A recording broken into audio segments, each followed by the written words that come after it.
This week, we reveal an ongoing aerial combat scam. One astronaut and 2 cosmonauts are back on terra firma, and Reno honors those lost 1 year ago.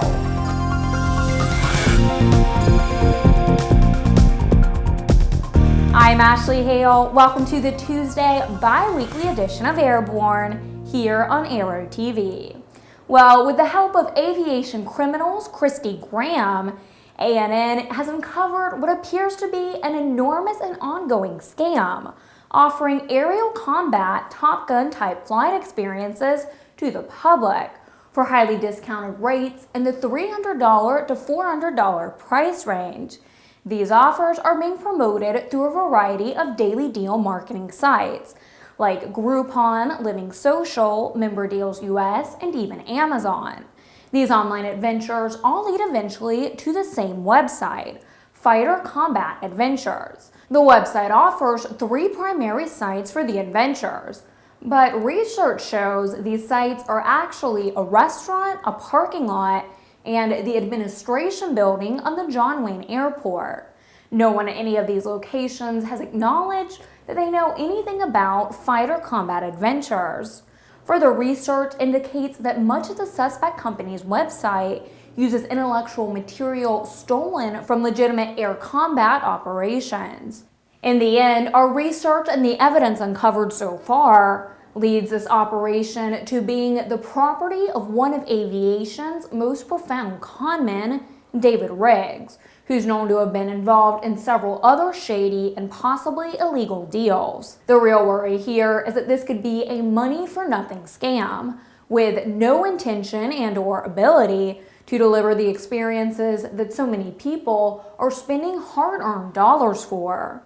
To learn more about this scam and its impact on legitimate air combat operators, we invite you to log on to our website, www.aero-news.net. 3 members of the Expedition 32 crew undocked from the International Space Station and returned safely to Earth on Sunday, wrapping up a mission lasting more than 4 months. Flight engineer Joe Acaba of NASA and Commander Gennady Padalka and flight engineer Sergei Revin of the Russian Federal Space Agency undocked their Soyuz spacecraft from the space station at 7:09 p.m. Eastern Time and landed north of Arkalit, Kazakhstan at 10:53 p.m. or 8:53 a.m. September 17th, Kazakhstan time. The trio arrived at the station May 17th and spent 125 days in space, 123 of which were aboard the orbiting laboratory.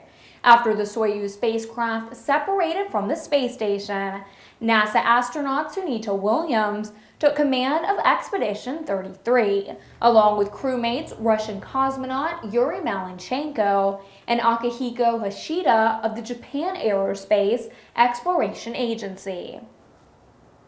On Sunday, an emotional ceremony held before a crowd of tens of thousands paid tribute to a pilot and 10 others killed in a tragic accident at the Reno Air Races last year. A moment of silence was held in memory of pilot Jimmy Leeward and the 10 spectators killed in the horrific crash of Leeward's P-51 Mustang. The ceremony also included the release of white balloons and a flag ceremony as the name of each victim was read aloud. Sunday marked the 1-year anniversary of the accident. The crash prompted the implementation of new safety measures, including a redesigned race course that adds 150 feet of buffer, pushing the distance between racing planes and the permanent grandstand to at least 1,000 feet. As for the races themselves, they concluded Sunday without incident. Steve Hinton of Chino, California, flying the P-51 Mustang Strega, won the Breitling Unlimited Gold Trophy. Rick Van Dam of Reno, flying the L-39 Albatross American Spirit, captured the jet class. Jeff Lavelle of Mukilteo, Washington, flying a Glacier 3, was topped in the sport class. Nick Macy of Tulare, California, flying 6-Cat, won the T6 class. Tom Aberle from Fallbrook, California, in a Phantom, won the biplane class. And Steve Senegal of San Bruno, California, was tops in the Formula One class in his Arnold AR6 Endeavor. You're watching Airborne. When we come back, a political investigation is underway with the FAA. Since its inception, Redbird Flight Simulations has been dedicated to developing new training technologies and processes in an ongoing effort to make aviation safer, more affordable, and more accessible. Consider Redbird's flagship flight training device, the FMX, a superior quality, full-motion, feature-rich advanced aviation training device priced with real-world flight training organizations in mind. With standard features that are anything but standard, such as wraparound visuals, a fully enclosed cockpit, quick change configurations, scenario-based training compatibility, and of course, an electric motion platform, the FMX serves up a level of realism that is simply unavailable in other training devices on the market. For more information on Redbird flight simulations, the Redbird FMX, and Redbird's entire line of flight training devices, visit www.redbirdflightsimulations.com. Welcome back. If you have a story idea for Airborne, Aero-TV, our website, or a podcast, send us an email to news-by@aero-news.net. Potential violations of the Hatch Act, which prohibit some federal employees from engaging in political speech in the workplace, are being investigated in a case involving FAA managers in Seattle. The investigation stems from reports made public last week by a government transparency group that 2 managers in an FAA office in Seattle held a mandatory meeting in which they said the only sure way employees could keep their jobs was to vote for Democrats in November. They said that Republicans would cut the FAA budget, but Democrats would leave it alone. One of those holding the meeting was the FAA's Associate Director for Aviation Safety, John Hickey. An email exchange between FAA employees recounting Hickey's remarks is also part of the investigation.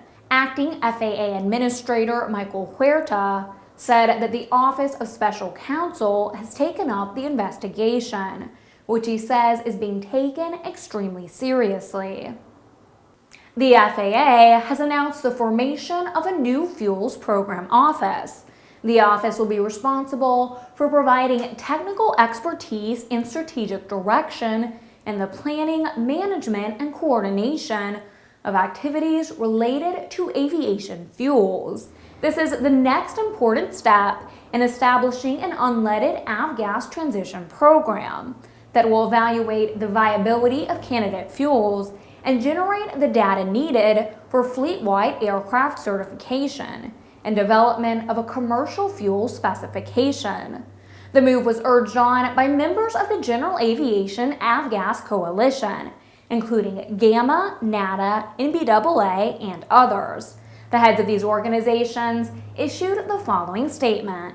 The FAA's direct involvement and participation in this process is critical to ensuring a fleet-wide transition to an unleaded avgas that will maintain consumer confidence and ensure the least impact on the existing fleet.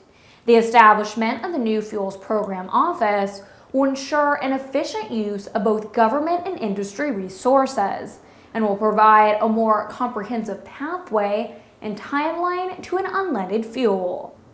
The NTSB has issued 2 urgent safety recommendations to the FAA after 2 recent incidents involving General Electric's GEnx engines. Tom Patton reports. The NTSB says the incidents include an engine failure that occurred on a Boeing 787 during a pre-delivery taxi test in Charleston, South Carolina, in which the fan midshaft on one of the airplane's GEnx 1B engines fractured or exhibited crack indications. and a second engine installed in a Boeing 787 that had not yet been flown, which was found to have an indication of a similar crack on the fan midshaft. The part was removed from the engine for further examination. The NTSB has determined that the fan midshafts on the Gen E NX engines fractured or cracked at the forward end of the shaft where the retaining nut is installed. More recently, a Boeing 747-8F cargo flight, operated by Airbridge Cargo equipped with Gen E NX 2B turbofan engines, experienced a loss of power in one of its engines during its takeoff roll in Shanghai, China. Photographs of the low-pressure turbine showed damage similar to the GE NX 1B engine from the Charleston incident. The NTSB is urging the FAA to issue an AD to require before further flight the immediate ultrasonic inspection of the fan midshaft in all GE NX 1B and 2B engines that have not undergone inspection. The board also says the FAA should require repetitive inspections of the fan midshaft to allow multiple inspections and the detection of a crack before it could reach critical length and the fan midshaft fractures. For Airborne, I'm Tom Patton.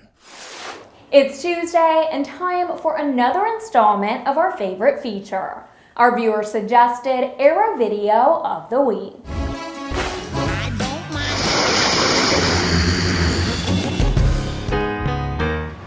Nothing says you're not welcome more than a white picket fence. The action tells me you don't care about home builders. This week, what may be an eye-opener for some. Comments from a home builder to the EAA board at this year's AirVenture. To find this short 4-minute video, search YouTube for Nothing Says You're Not Welcome More Than a White Picket Fence. Finally this week, if you think after 11 years we're over the jitters about aerial terrorists, consider a case of a Salem, Massachusetts man who is arrested for flying his powered paraglider. For those unfamiliar with the craft, a powered paraglider is little more than a minimal airframe that includes a motor, a pusher-type propeller, and a seat for the pilot. WBZ-TV reports that Patrick Tarmy was just out for a fun flight, but his appearance in the skies over the harbor on 9/11 spawned an avalanche of calls to 911. Tarmy said he was practicing some simple maneuvers over the water, but to observers miles away, it appeared he was over the city. The police officer who met him upon landing didn't seem to care one way or the other. Tarmy was arrested for disorderly conduct. A judge has dismissed the charges, but he's on the hook for $50 in court costs. Tarmy says the next time he decides to fly on 9/11, he'll stay far away from any city. Well, that's our program for Tuesday, September 18th. Remember, Airborne is now seen twice weekly on Tuesdays and Fridays. Quick, concise, and convenient. You're always up to date when you're airborne with Aero-TV. I'm Ashley Hale, thanks for watching, and we'll see you again this Friday for another edition of Airborne.